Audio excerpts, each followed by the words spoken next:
নমস্কার, কেমন আছেন সবাই? তনুর রান্নাঘরে নতুন একটি ভিডিওর সাথে সকলকে স্বাগত জানাই।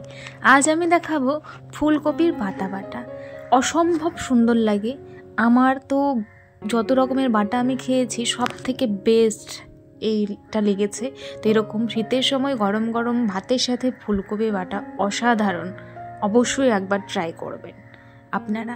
আশা করি ভীষণ ভালো লাগবে আপনাদের।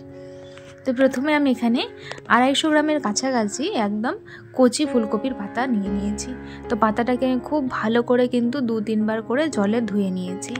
এইবারে পাতার সাথে যে মোটা ডাঁটাটা রয়েছে সেইটাকে আমাদের ফেলে দিতে হবে।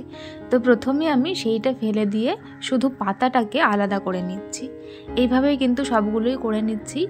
আপনারা যখন বাজার থেকে ফুলকপি নিয়ে আসবেন বা ফুলকপি কিনবেন তখন দেখে একটু কিনবেন, যে পাতা সহকারে নেওয়ার চেষ্টা করবেন। তাহলে কিন্তু এই পাতাটাতেও একটা নতুন প্রিপারেশন কিন্তু আপনারা বানিয়ে ফেলতে পারবেন। তো এখানে আমি কি মশলা নিয়েছি সেটা দেখাই। ঝালটা কিন্তু অনেকটা দেখে মনে হচ্ছে। এই বাটা বা কোনো ভর্তা রেসিপি কিন্তু একটু ঝাল ঝাল ভীষণ ভালো লাগে। তো প্রথমে ফোড়নের জন্য আমি নিয়েছি একটা শুকনো লঙ্কা, আর সাথে 10 থেকে 12 কোয়া রসুন, এখানে 15টা মতো কাঁচা লঙ্কা নিয়েছি, 2 চামচ মতো নিয়ে নিয়েছি আমি ধনে পাতা, আর হাফ চামচ মতো নিয়ে নিয়েছি কালো জিরে। তো এগুলো তো আমি পেস্ট করব শুধু শুকনো লঙ্কাটা বাদ দিয়ে। প্রথমেই বলে দিয়েছি ঝালটা নিজেদের মতন দেবেন। তো তারপরে আমি এখানে কড়াইয়ের মধ্যে জল গরম করতে বসিয়ে দিয়েছিলাম। পাতাটাকে প্রথমে ভাপাতে হবে সেই জন্য। তারপরে এখানে 1 চামচ মতন আমি নুন দিয়ে দিলাম জলটার মধ্যে। জলটা উষ্ণ গরম হয়ে গেছে।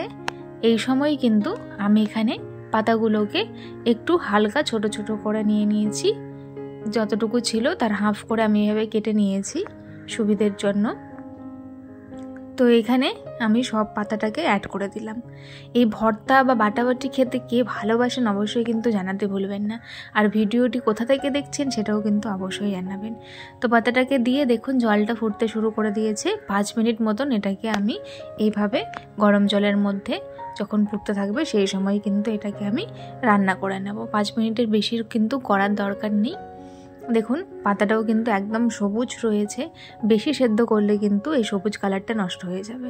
তো এটাকে আমি গ্যাসের ফ্লেমটা অফ করে এরকম ছাঁকনির মধ্যে বা ফুটো গামলার মধ্যে নিয়ে নিয়েছি জলটাকে ভালো করে ঝরিয়ে।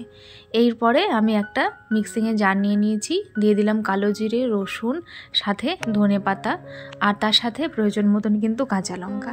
এরপরে আমি অল্প অল্প করে কিন্তু 2 বারে আমি সুন্দর করে পাতাটাকে দিয়ে কিন্তু পেস্ট করে নিয়েছি। পাতাটা অবশ্যই ঠান্ডা করে তারপরে কিন্তুই পেস্ট করবেন। দেখুন বেশ অনেকটাই হয়ে গেছে পেস্ট। এরপরে আমি কড়াই বসিয়ে দিয়েছি। কড়াইয়ের মধ্যে আমি দিয়ে দিলাম 4 চামচ মতন সর্ষের তেল। সর্ষের তেল দিয়েই কিন্তু করার চেষ্টা করবেন। এর মধ্যে আমি দিয়ে দিলাম 1 টুকরো শুকনো লঙ্কাকে মাঝখান থেকে ভেঙে নিয়ে দিয়ে দিয়েছি। এটা ভালো করে হয়ে যাবার পরে আমি এখানে ধীরে ধীরে এবার সম্পূর্ণ ফুলকপির পাতা যে পেস্ট করলাম সেটা কিন্তু দিয়ে দিলাম। তো এখানে আমি একটা কথা বলে রাখি, আপনারা যখন ফুলকপির পাতা বাটা করবেন তখন অবশ্যই কিন্তু ধনে পাতাটা দেওয়ার চেষ্টা করবেন। ধনে পাতার জন্য অসম্ভব সুন্দর লাগে। আপনারা যারা ট্রাই করেননি অবশ্যই ট্রাই করুন, তাহলে কিন্তু আপনারা বুঝতে পারবেন আমি সত্যি বলছি না মিথ্যে বলছি। তো এরপরে এটাকে নাড়াচাড়া করে নিয়ে প্রয়োজন মতন নুন আর হাফ চামচ মতন হলুদ দিয়ে দিলাম। দেবার পরে খুব ভালো করে এটাকে কুক করব যতক্ষণ না কড়া থেকে ছেড়ে আসছে, সেই অবধি কিন্তু আমাদের এটাকে রান্না করতে হবে। তো আজকের রেসিপিটি যদি আপনাদের ভালো লেগে থাকে তাহলে প্লিজ আমার চ্যানেলটিকে লাইক, শেয়ার, সাবস্ক্রাইব করে বেল নোটিফিকেশানটি অন করে রাখবেন। এতে করে আমার ভিডিও নোটিফিকেশান সবার আগে পেয়ে যাবেন। এই রকম ঠান্ডার সময় গরম গরম ভাতের সাথে যদি এই রকম ফুলকপির পাতা আপনারা বেটে নেন তাহলে কিন্তু এই ফুলকপি পাতা বাটা দিয়েই কিন্তু সম্পূর্ণ ভাত কিন্তু খাওয়া হয়ে যাবে। তো আবারও রিকোয়েস্ট করছি আমার এরকম নিত্য নতুন ভিডিও দেখার জন্য আমার পাশে থাকবেন। তো দেখুন কড়া থেকে যখন ছাড়তে শুরু করে দিয়েছে সেই সময় কিন্তু আমি এখানে একটা প্লেটের মধ্যে এটাকে তুলে নিচ্ছি। আজকের রেসিপিটি আপনাদের কেমন লেগেছে অবশ্যই জানাবেন। অবশ্যই কিন্তু বাড়িতে একবার ট্রাই করে আমাকে কমেন্টস করতে ভুলবেন না। তো দেখুন আমি খুব সুন্দর করে কিন্তু এটাকে প্লেটে তুলে নিচ্ছি। এটা একদম সার্ভ করার জন্য রেডি হয়ে গেছে।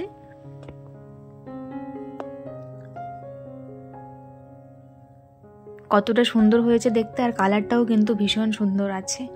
আজ তবে চলি, আপনারা খুব ভালো থাকবেন, সুস্থ থাকবেন, ততক্ষণের জন্য ধন্যবাদ।